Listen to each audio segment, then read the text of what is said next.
Welcome back to Active Ingredients, the leadership podcast for people who build, scale, and shape the future of life sciences. I'm your host, Tom Dove, founder and CEO of Fraser Dove International, the life sciences talent consultancy.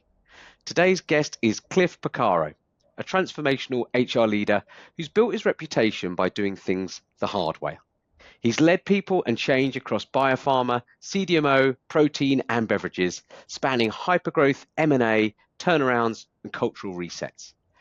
Cliff brings a unique lens on how leadership without ego, multidimensional influence, and resilience through failure are core to real transformation. In this episode, we unpack how to lead when the lines blur, how to survive the messy middle of change, and why the most powerful leadership often starts when you walk away from success. Cliff, welcome to Active Ingredients. Tom, thanks for having me. This is great. I appreciate it. No problem. This is actually our first recommendation from one of the earlier guests in the series, so I'm excited for this. So am I. Privileged to be here. Perfect. So we always kick things off, though, in the same way on this podcast, okay? I like to ask the question, what do you think are the three key active ingredients of successful leadership and why? Yeah, so for me, it comes down to first, remembering we're all human. I think any leader can attest that either they are managing people or they're managing themselves. So in essence, keeping really clear and understanding all leaders are here to help develop, grow, and nurture organizations and teams primarily through people. So for me, that first piece, understanding we're all human, we're all trying to get through our lives, the day, be successful, grow, develop, encourage others, make cool choices, build great humans ourselves, and experience the world around us all starts with being human. So for me, that's kind of the core.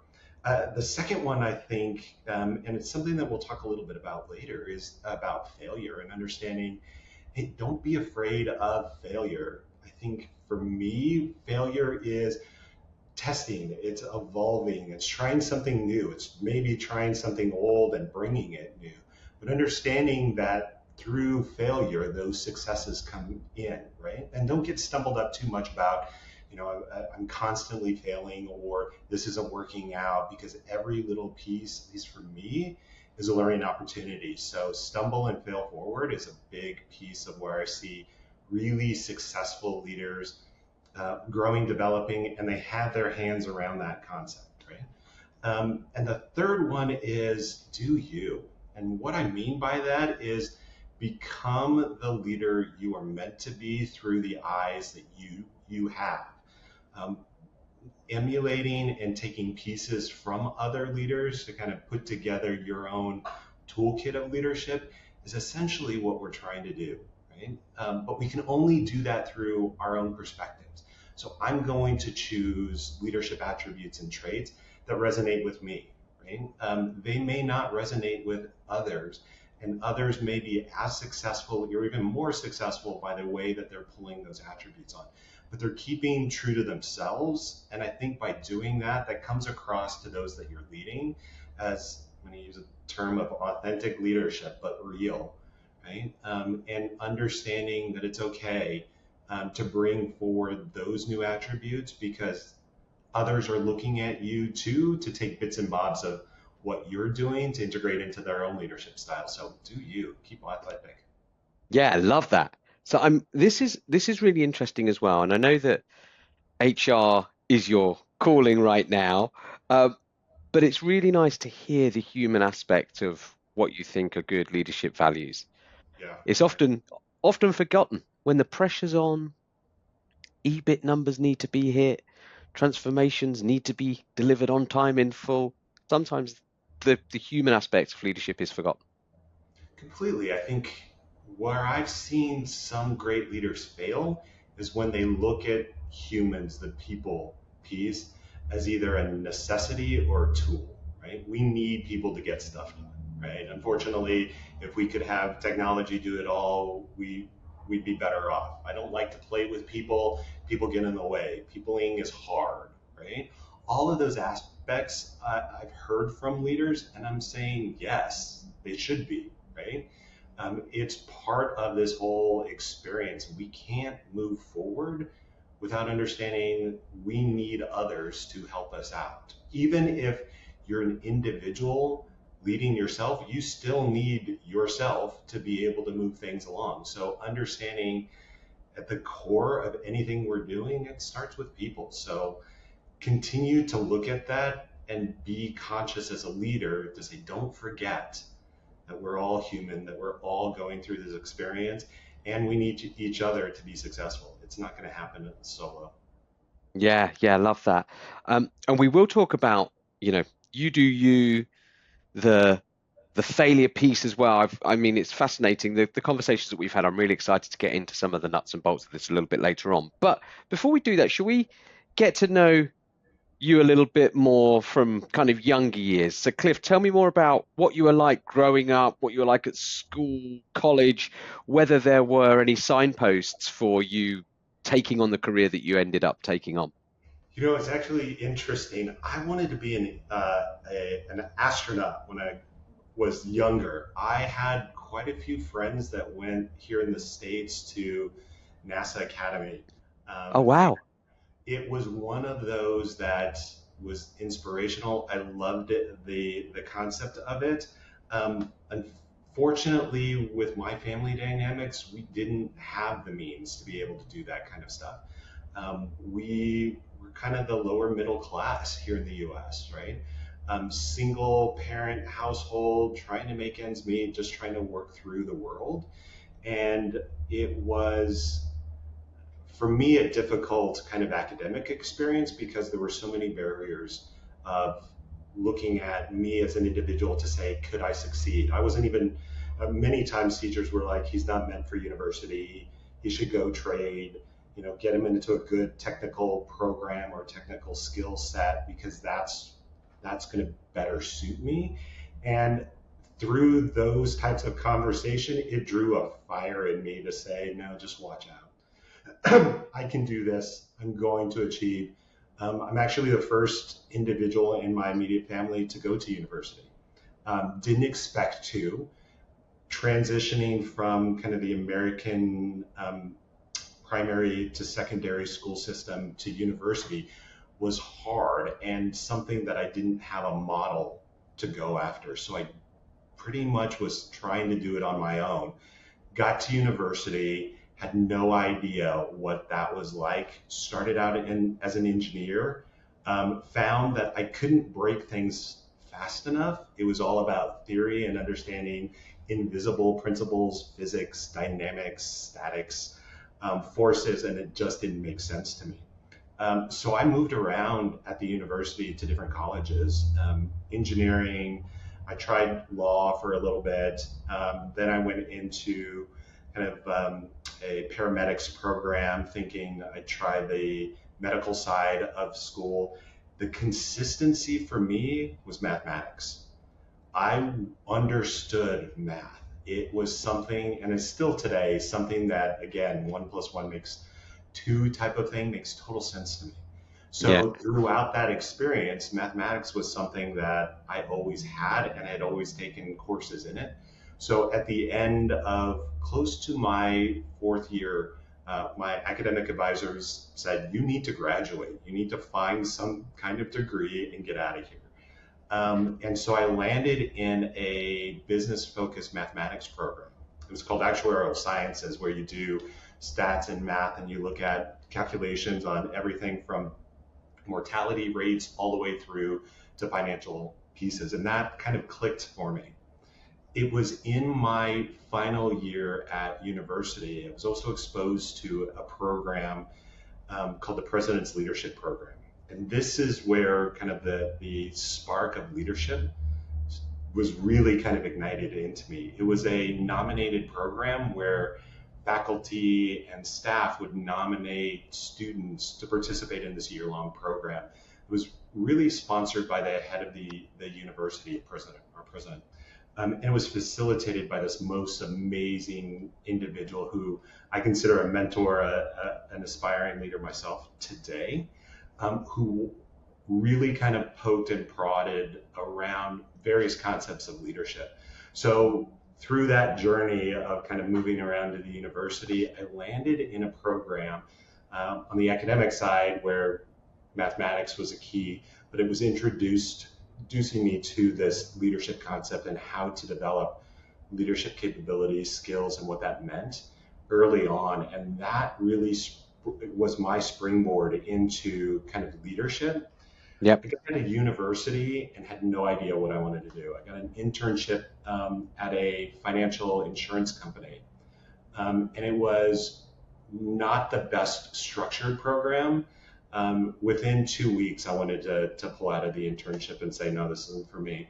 And luckily, the individual, the leader that was overseeing the program said, no, we're not going to let you go. Fix our internship program.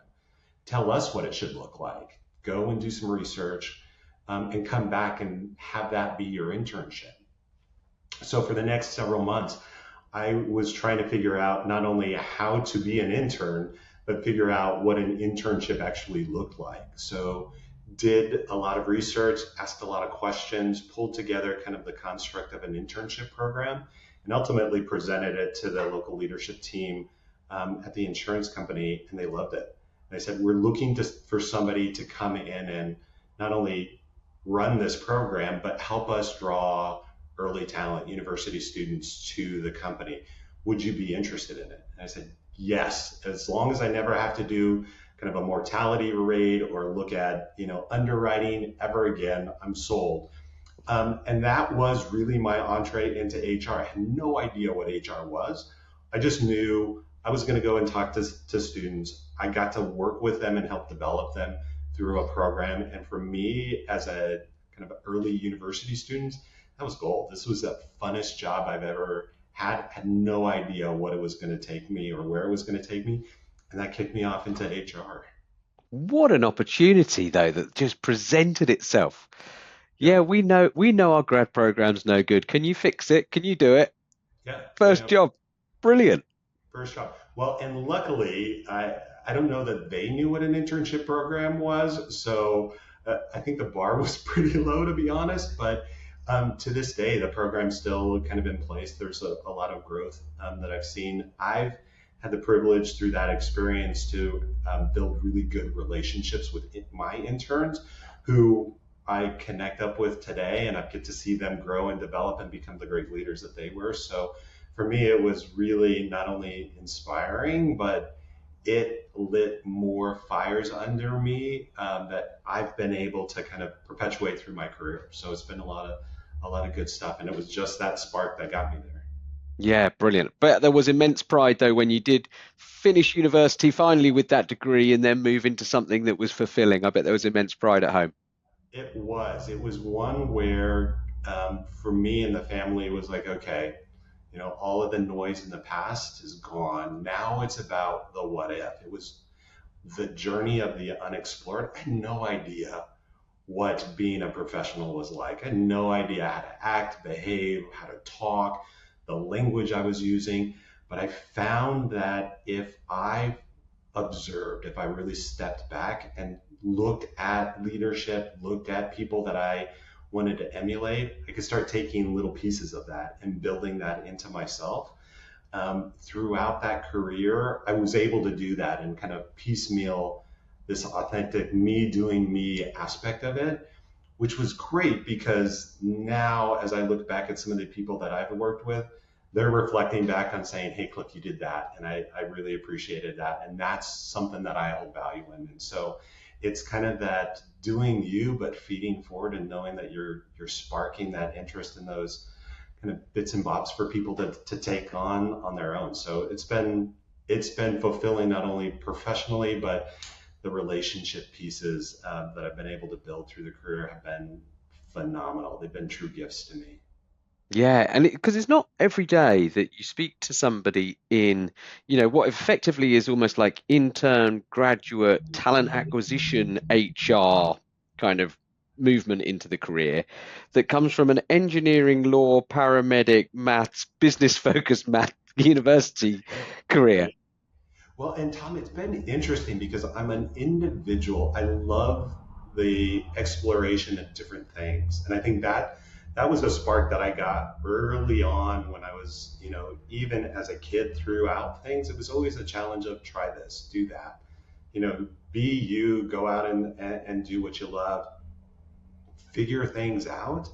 So through university, it was a great environment for me to test things and explore things that I hadn't done before.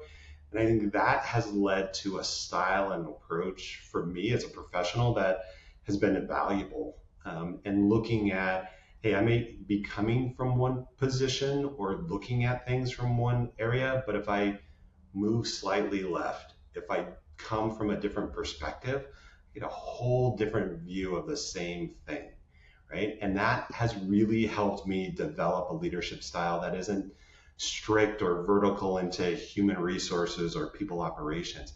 It's really allowed me to play as a business leader. And I think that curiosity, that exploration, as well as just the risk of stepping into something that's unknown or a seat that isn't true HR, has been something that I gravitate toward, but I've learned so much by doing it.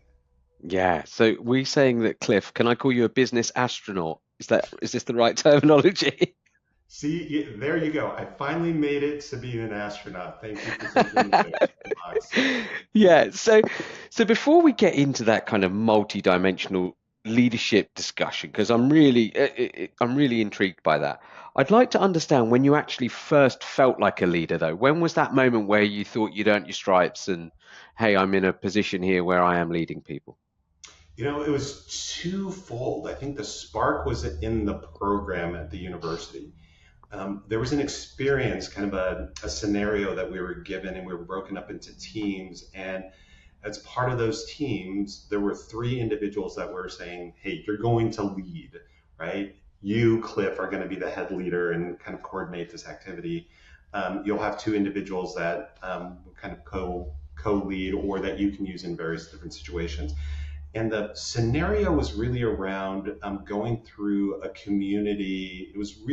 We were community leaders, and we were working with community individuals to better understand their perspective of an initiative that was the city wanted to launch. And there were various groups. There were groups that were really bought in. There were those that were sitting on the fence. And then there were those that were actively, against the initiative.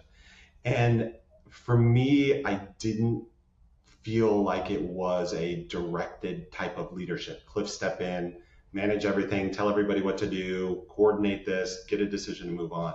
So I used the other two individuals as counsel. And it created a collaborative type of leadership approach where we were able to get out, do much more, listen, learn, gather information, come back, dissect, understand, and then work with the community individuals or groups to come to a decision quicker and faster.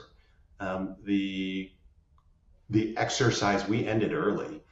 We came to an alignment, we came to a direction. And so through that, I was like, I have no idea what I'm doing. But this makes more sense if we were able to do it this way. And for me, that felt like, okay, I'm leading a team, I'm leading an organization, we're doing something for the betterment of the community, we're getting alignment. And the feedback that I got from not only the facilitator of the course, but the team was like, that's a great idea, right? And it was something that I wore pretty well as far as that collaborative leadership style. So that to me was kind of the spark of it. The second one was I had moved various different organizations, but in one kind of mid-year or midterm in my career, I was hired to lead a university program. It was an early talent program to take students from undergrad and master's programs into organizations and take them through a kind of 2-year rotational program to really kind of get them involved in the business. For me, it was sole leadership. The program was kind of put on my shoulders. I didn't have a team.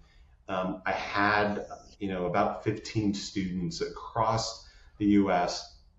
that we were putting in different facilities, and then working with the leaders of those facilities to help develop them, give them opportunities, put them into roles, stretch and grow them, not only on a functional side, but Then I was responsible for building a really solid development, onboarding, kind of quasi leadership program for them.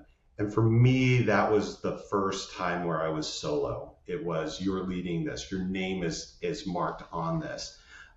You have the decision-making authority, you have the scope and scale, you have everything available for you. You need to do this. Your name is on the program.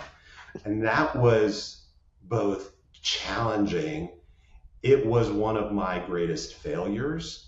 And it was one where I grew the most, not only professionally, but also as a leader, because the situations that came up through the development of that program challenged me in ways that I had never been challenged before. So for me, that was the definitive sign, like, you're the leader, like everything sits on your shoulders, and I could feel the weight and pressure of succeeding. I also felt the devastation of failure and what that looked like in not only a professional role, but personally, as my name was on everything within that program.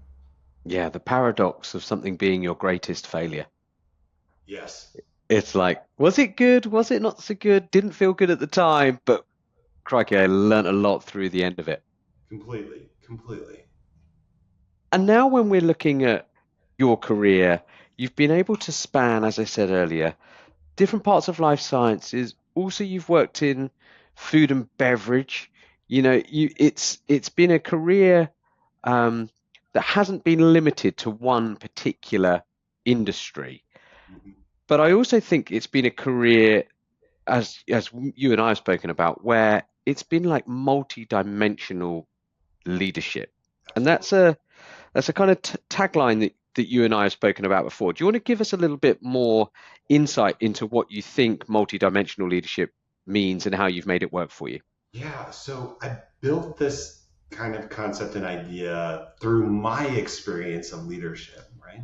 So I started, as you know, we started out kind of academically, kind of moving around and trying to figure things out. I got into HR through both the gift and the challenge of going through an experience, not knowing what human resources was, but gravitating to the concepts, right? Built my earlier stage moving through various aspects of human resources and kind of the sub functions of that. And I got to a position where I knew I needed to grow differently, right? I was part of professional, kind of the SHRM and HR organizations, and wasn't really getting challenge or more development. I was getting information, but didn't feel like I was able to stretch. And I had a mentor at a company who I asked the question, what do I need to do? Do I need to go professional and get the certifications? Do I need to go back to school and get a higher degree within human resources? Or do I need to do something differently? Like, help me understand that. And he leaned in on me and said, if you want to be a true business leader, be a business leader, understand the business, right? There are different leaders that come with a professional insight, that come together and lead an organization. If that's what you aspire to do, first understand what the business is, right? So it broke my paradox of being very myopically focused on, I need to grow within HR. And it broke me open to say, no, I got to figure out this business stuff, right? I don't know what that looks like. So I went back to school and went into a master's of business administration program, so an MBA, which was the greatest, most dynamic, riskiest challenge that I had, because I was entering into a higher level education that nobody in my family had gone through, right? So there was nobody to say, how do I do this? It was advanced in that I had no idea what to expect from the business side. Could I do this? Could I really kind of academically, from a perspective of getting into something new, could I be successful? I never dreamed about going to a master's program. And it was the most defining experience because I did it while I was working too, right? So I could take those concepts and understand, okay, from my perspective, if I'm looking at a P&L, if I'm looking at a strategy, if I'm talking to the team about growth, right? If I'm looking at supply chain and the end-to-end value proposition across the value stream, it gave me language, right? But it also gave me understanding of what that looked like. And from my perspective, I was looking at those business concepts through the eyes of an HR person, right? So my filter was my function, but I was seeing the world, the organizations in broader context. And it gave me a great opportunity to kind of bring some of that into my work. And then I stumbled a little bit and looked at, like, I was always the HR guy. I was always talking to the business through the lens of HR. And it wasn't until I realized, wait a second, if I changed my dynamic and I took a look at the business from the finance side, right? How could I do that? And what view would that give me, right? If I changed my seat and moved from an HR seat to a finance seat and looked at the numbers and looked at what the business looked like through the lens of data, right? What would that give me? And those experiences opened my eyes around not only the different views of the business, but then I could sit in those seats and put on not only that business hat, but I could also look at the business, the lens of people dynamic through those functional aspects, which gave me a different lens, a different color of it. Yeah. And by doing that, I was able to take that knowledge, come back to my seat and say, great, here's what the business needs. Here's how the business looks at this, not only the business side, but looks at people. And I became more attuned to the work I was doing by bringing in those different views, like changing the lens. It's almost like the kaleidoscope where you're looking through it and you change it and the pictures change and the shapes change and the colors change. I'm able to do that because I had the opportunity to sit in those seats. So for me, that's something that I've carried forward in any of the leadership roles that I've had, is I come from a perspective of people, but I get really curious around how does the business see the business, right? How do other functions see the business? And then how do I bring that people perspective back to my seat to look at, can I do this differently? Can I interpret a policy, a program, a structure, a strategy differently by having those multiple facet views and changing the kaleidoscope view a little bit each time? So for Yeah, me, that kind of multifaceted leadership dynamic has been a gift because it's given me a different lens each time to look at the business, which I think has helped me adapt and adjust to be able to come into different organizations, different industries a little bit differently. For me, it's a curiosity of the business. So it's grown me tremendously around being able to say, this is happening in this organization, in this industry. How can I take some of that, bring that back to a new company and say, how can we move or shape that a little bit differently? And then change the lens on it a little bit from an internal perspective to say, could this work? How do we make this work? Could this be adapted? And what success could be driven by doing that? yeah, love it. I love the way that you've brought this to life as well, because sometimes when you are stuck in your silo, it is black and white. As you said, I have this HR hat on. I think of things in an HR way. What you've been able to do, as you said, is give it color, but then go one step further with the kaleidoscopic lens and be able to see things in a different view. 100%. Absolutely. The interesting thing about your story, though, Cliff, that I think now, like the hacienda of all of this, or the utopia moment of you being an excellent leader, is that you are able to then take on a role, even on a kind of like interim part-time basis, but out of your sphere in a pure leadership role. Can you explain a little bit more about that? Yeah.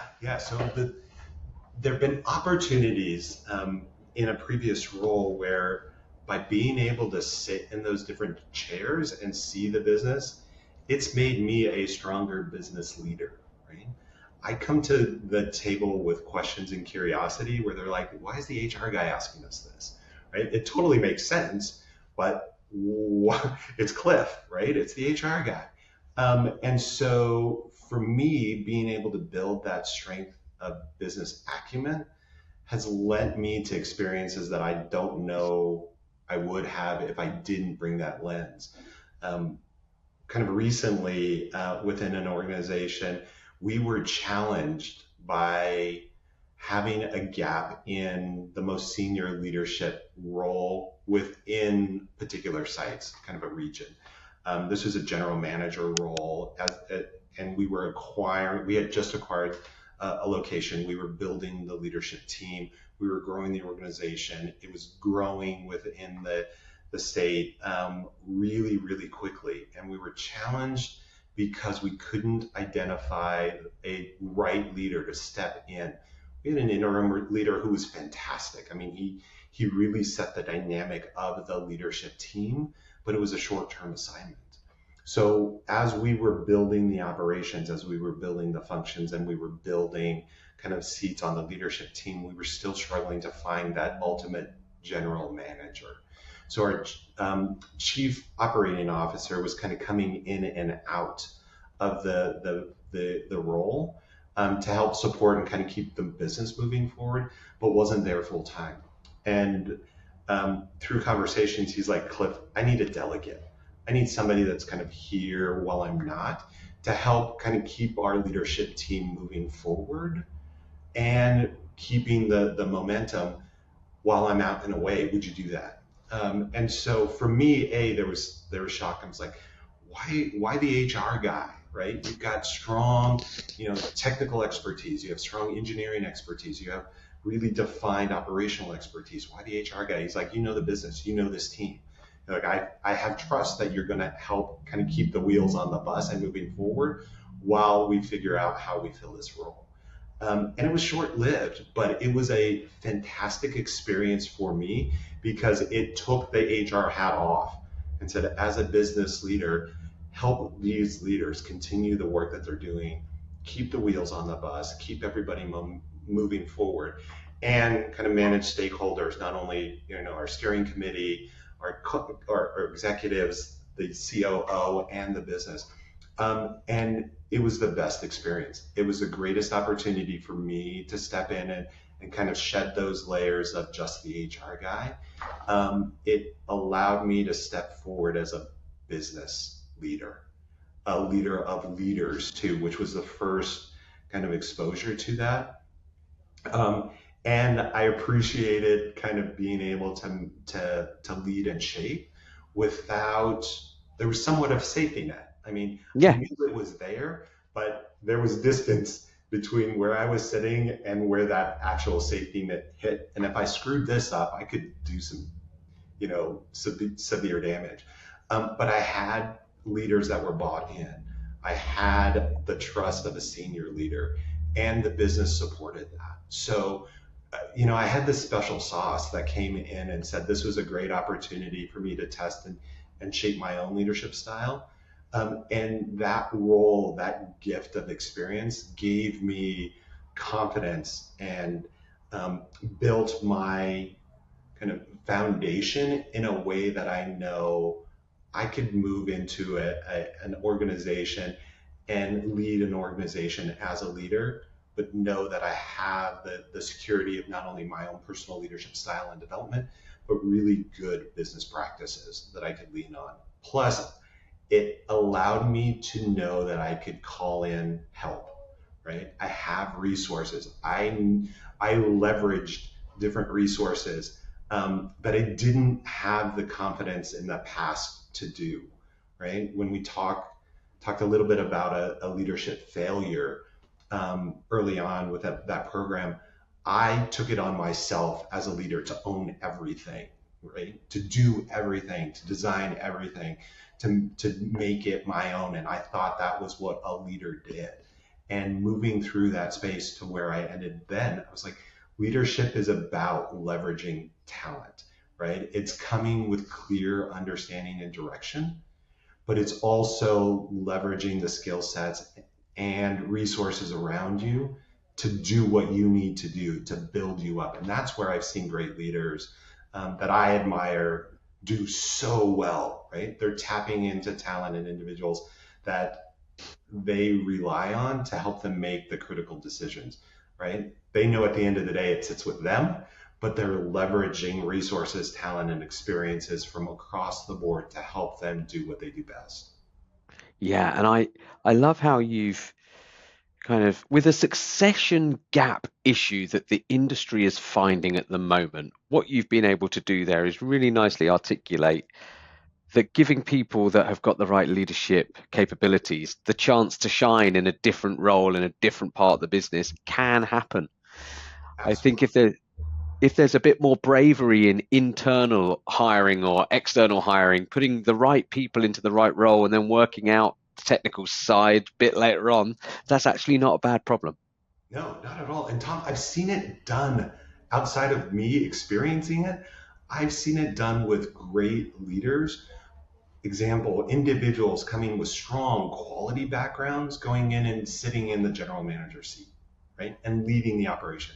I've seen great individuals who have, baseline understanding of supply chain coming in and stepping in and saying, what if? Here's where I think we can go, right? I've seen great leaders on the functional side step into HR and say, I can do this, right? I know people, I can come with a business perspective and be phenomenal HR leaders, right? People leaders.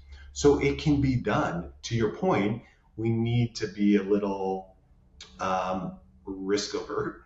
We need to challenge the assumption that leaders need to be developed linearly, and we need to look at how we develop our people to say if we're developing entry level and even strong leadership capabilities, we can put them in different chairs and they can build and grow and develop the organizations in ways that we don't even know yet, but we have to take the risk, we have to challenge that. Yeah, and I think that especially now where, as I said earlier, it's a tumultuous talent market at times, especially for senior leaders. It's like, do you go and get a like for like leader from your biggest competitor and hope that they can get into the slipstream of your business and your values and your working practices? Or do you take the risky hire that's over here that's working in a different business unit but lives and breathes the culture and really understands the business and is a great leader? It's like that is the challenge that we're going to have to overcome.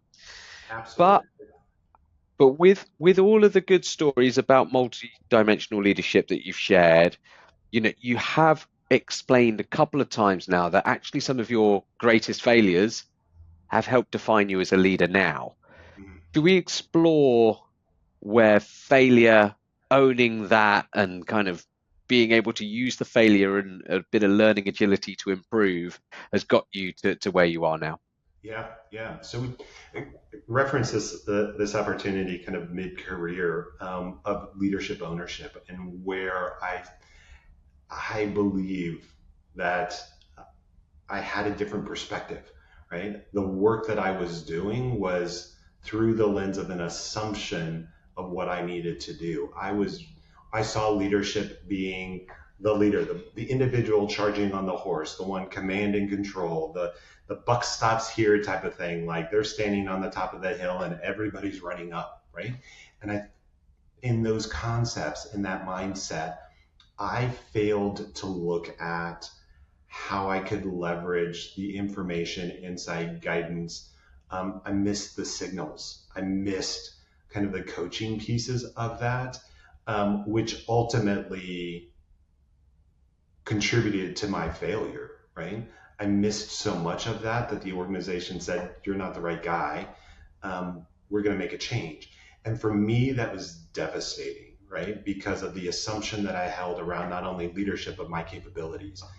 And it was one where it took me a while to figure out the pieces were all broken, but I got some really good insight from, mentors and peers to say, look at the pieces, look at and pick those up, explore those pieces with curiosity without personal blame, without pointing fingers, and step away from the emotional pieces of it and look at it from a perspective of what was good, what did you learn, how do you build onto that, and know everything else is just noise. You can move that aside, but dig through the rubble and find out what was there. And for me, it was confirmation that there was quite a bit that I did really well.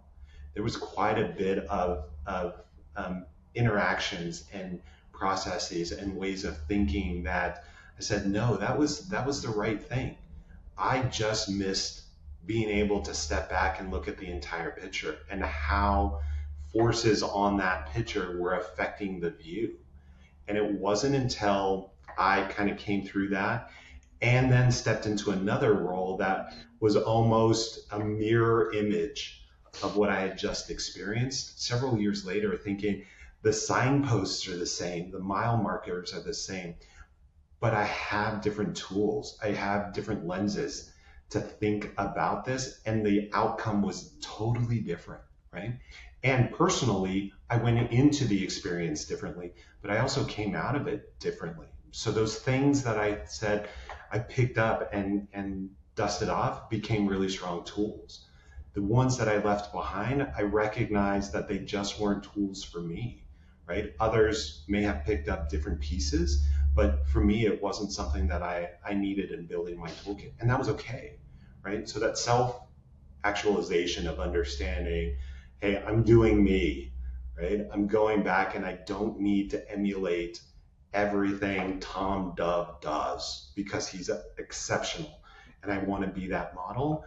I don't need to do that, right? Because I'm going to use tools differently. I'm going to look at the world differently, but I can take pieces of what Tom does, and I can take pieces of what Vlad does, and I can take pieces of what Barbara does, and build those into who I am, and that becomes me doing me. Yeah, love it. And I think the kind of failing forward concept that you and I have spoken about and is that's out there, it seems as though you've really got it working for you. Do Mhm. you now try and coach and guide others that you work with into almost failing to learn to become better? Absolutely. I think in my current role, overseeing, so I own all of HR for the organization that I'm with right now. So there's a lot of the organization is growing and developing. It's a fantastic group of leaders. And I have a team that has fundamentally really strong foundations, but we need to evolve. We need to grow. Practices and actions that were taken in the past have made the team stumble and um, been challenging for them, right? So coming in with a mindset of it was a failure. So let's talk about that. Let's talk about what went wrong, right? This isn't about blame, right? This is about understanding what are the components of the journey that didn't get us to the right outcome. And then let's figure out what we do differently, right? Here's my perspective and some of the insights that I have through the lens and experience I own. They know the organization. What could have been done differently? And then let's move forward and do that, right? The iteration pieces of failing forward allows you the opportunity to say, yeah, we're going to stumble, but we're going to keep the momentum, right? And eventually the ground's going to get solid, or we're going to get different equipment on our feet to be able to traverse this journey, right? And we're going to get to the ultimate goal. And it's going to be something that is going to be part of our tool and less of a drag to the organization. So for me, that failing forward piece, kind of looking at the landscape and picking up the pieces that work and putting those together to say, okay, we've learned, let's keep going. Let's keep going. Let's keep driving. I think has allowed me a perspective of like, we're not here to destroy anything that was already put into place. We're going to do things differently, and we're going to shape the business in a different way, which is ultimately going to help the business grow and develop and get where the business needs to go. Yeah, and it's being able to take that pause, take that moment before you go into the next iteration of change to learn from the failures and successes of the previous iteration before you move into the next one. And not everybody gets that moment. Not everybody thinks to pause, reflect, look, see what they've learned and how they can improve. Well, and not to that point too, the business is moving in different ways, so there may not be opportunity to step back and do that reflection in time to make substantial change. But if you pause and say, let's understand what happened, let's figure out where the pain points are, let's close those so that they don't happen again, and then let's get going, right? That to me has been a tool and a resource for me that it's not only encouraged me to keep going and driving and being better and being curious, but it eliminates the noise and the drama, right? The piece of they didn't do this, the blame piece. Let's move forward. We all fail. Again, we're all human. Let's make sure we recognize that first and foremost. But how can we use this as an experience to push us forward rather than anchor us back? Yeah. And you've seen and been part of a lot of transformational work within your career. Um, and often within transformation, that messy middle or the dip of change comes in. Everyone's excited about the start of the transformation, but then it's that the middle part before Middle the piece. change, Yeah, yeah, the beast there.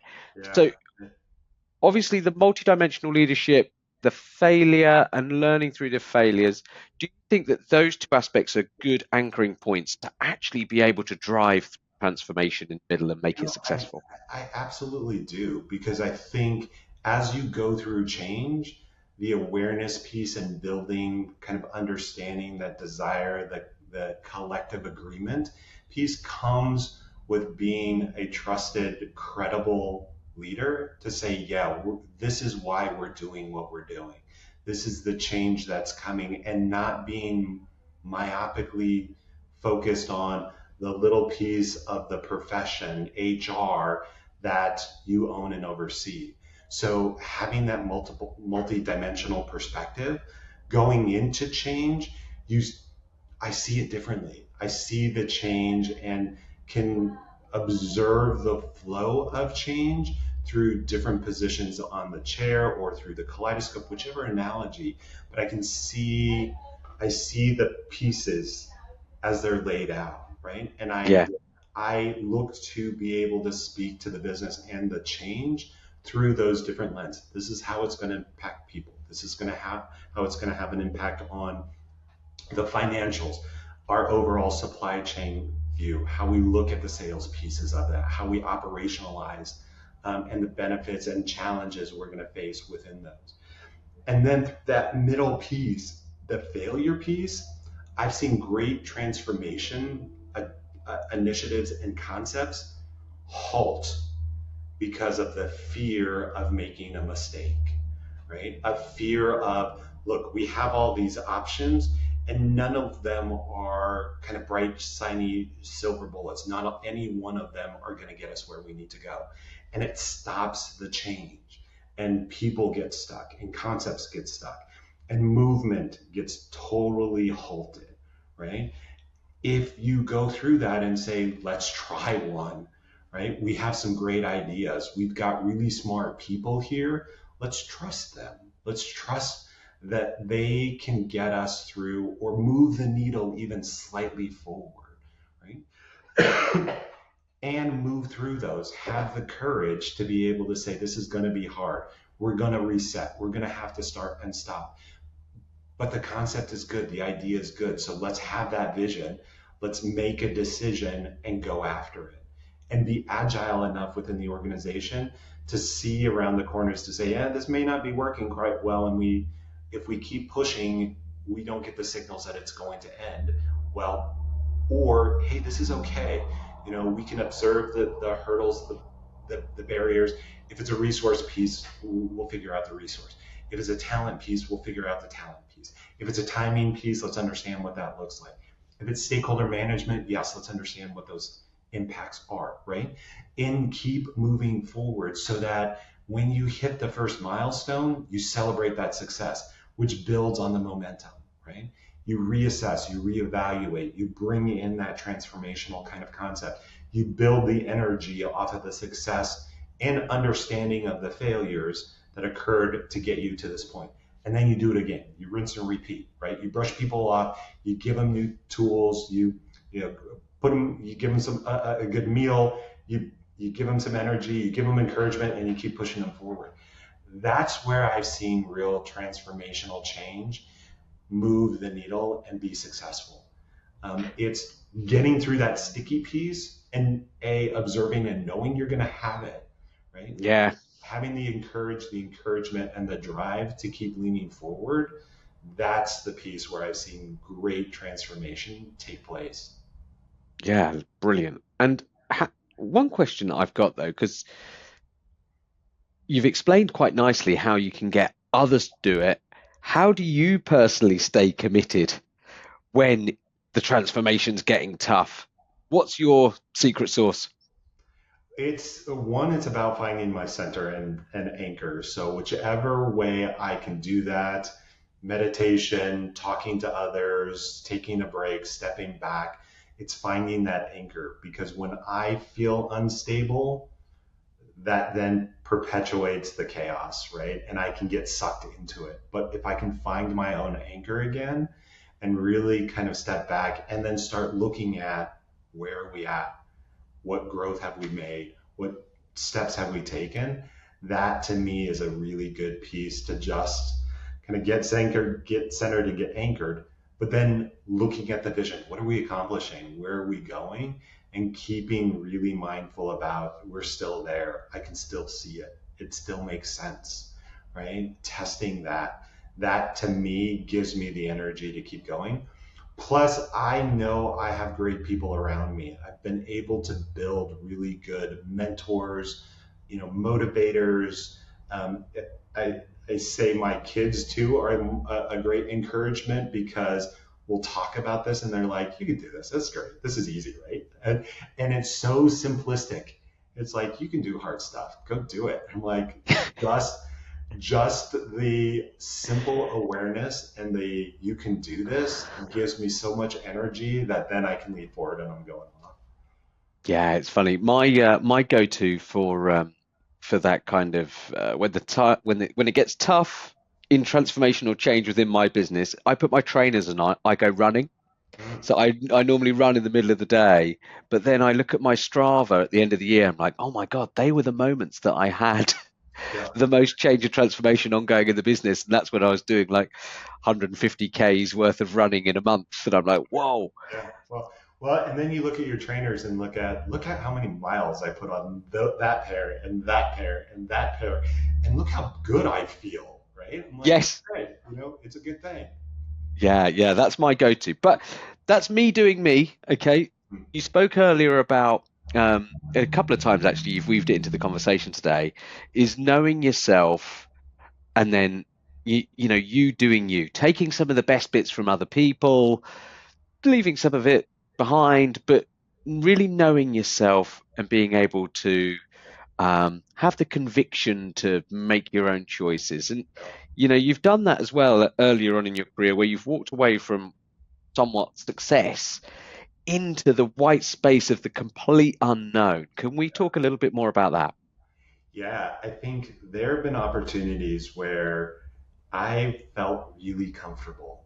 I felt like this is my seat. Like I, the seat feels good. I like the cushion. I like the perspective, and I get comfortable. And that starts driving anxiety. I'm going to say anxiety to me, saying I need to do something. I need to go out and explore. I need to be challenged in a different way. And although it feels comfortable, I know that there's something more there, right? There's something more out there for me to do, to be involved, to grow. It may be self-serving. Some people might say, it's all about you, and I'm like, yeah, right now it's my experience, right? Um, but it's something where it's always pulled me to do something different and do something hard and unexpected. So that's given me the push to go out and explore it. Luckily, I've also gotten the pull from different areas and organizations and experiences that have pulled me to experiences that I would have traditionally not been involved in and gotten involved in. So I feel that tension, right? The energy pulling me and pushing me in different ways. And I've found that when I listen to that, it comes it, it comes out really well. When I force that, it tends to be hard, right? And difficult, right?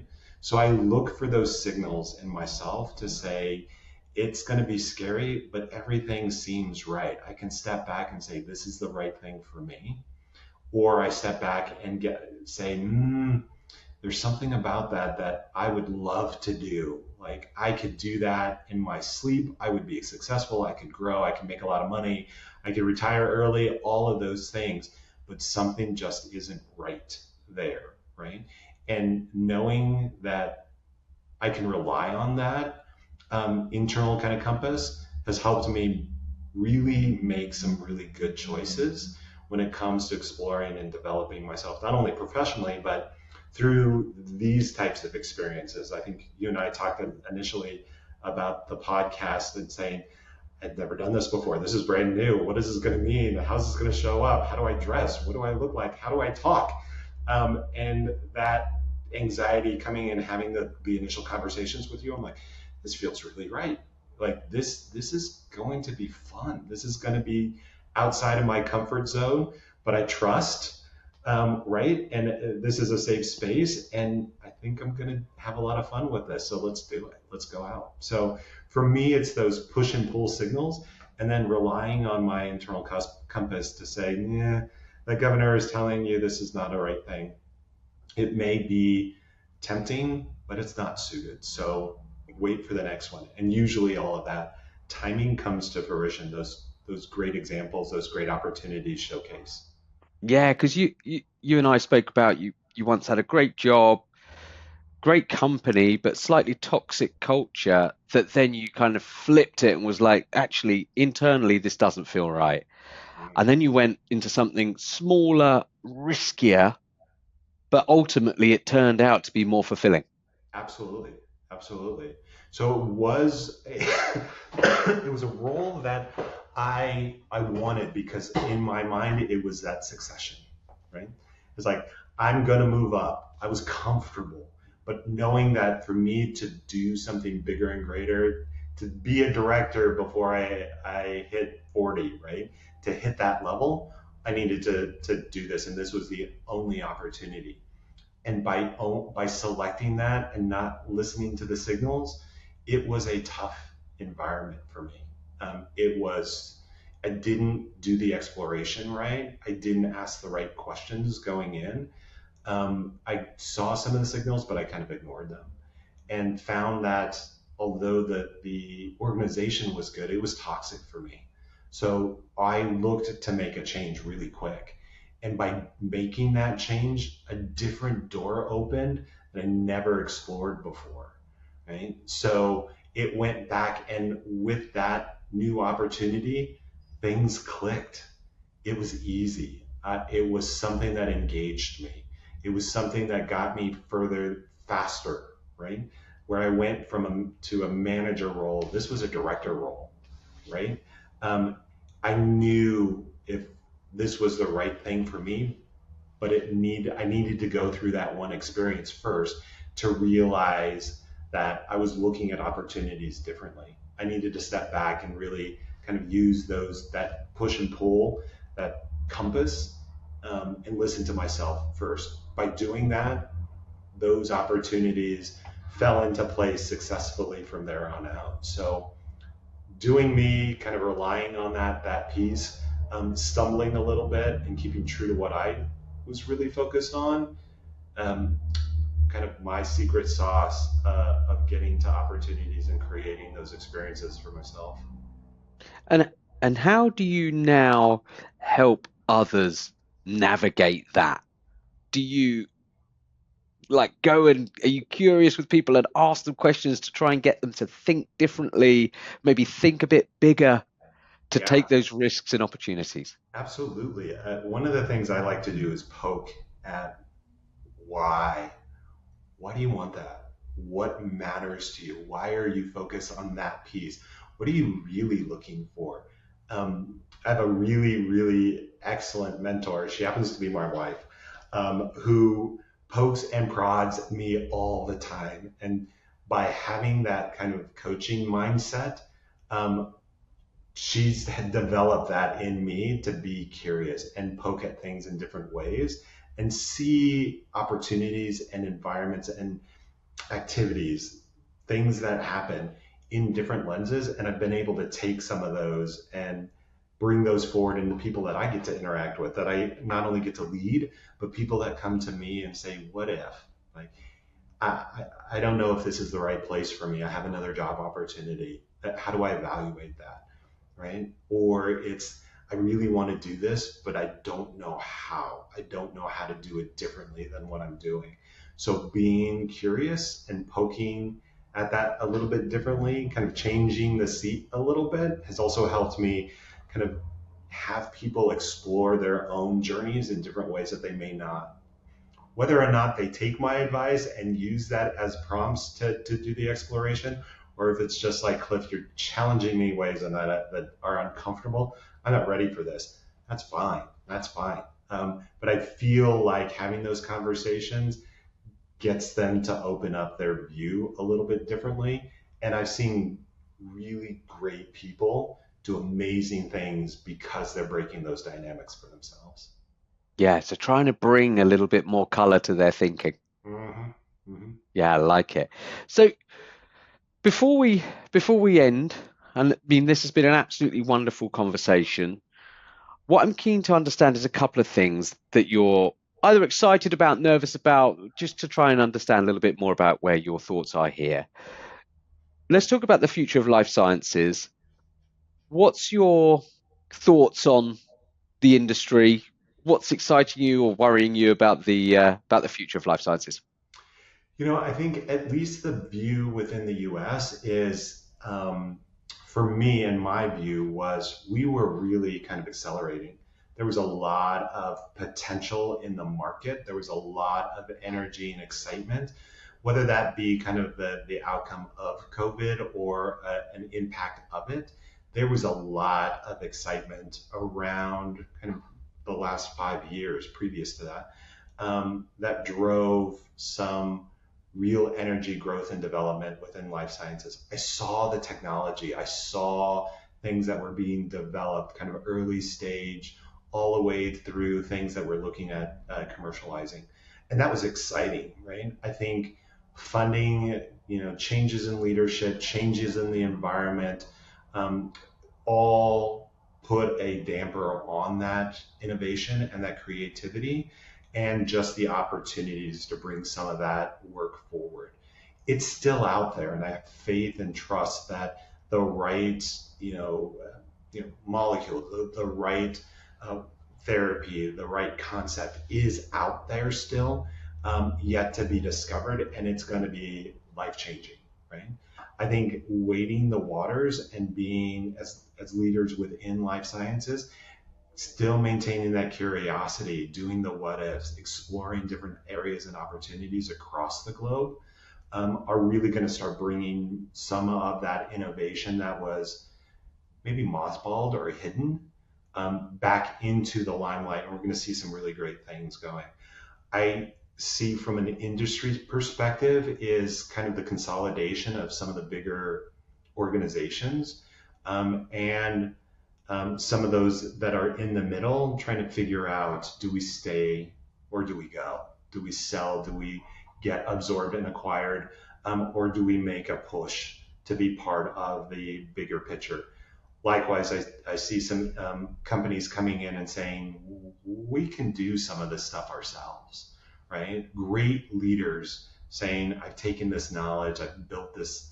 How about we make a run for this, ourselves, and building new organizations and development. So for me, I'm encouraged. I think the whole pipeline from, small innovation all the way through to some of the bigger box, mass production concepts are there. I see quality being a key aspect of that. I see leadership being a substantial aspect of that.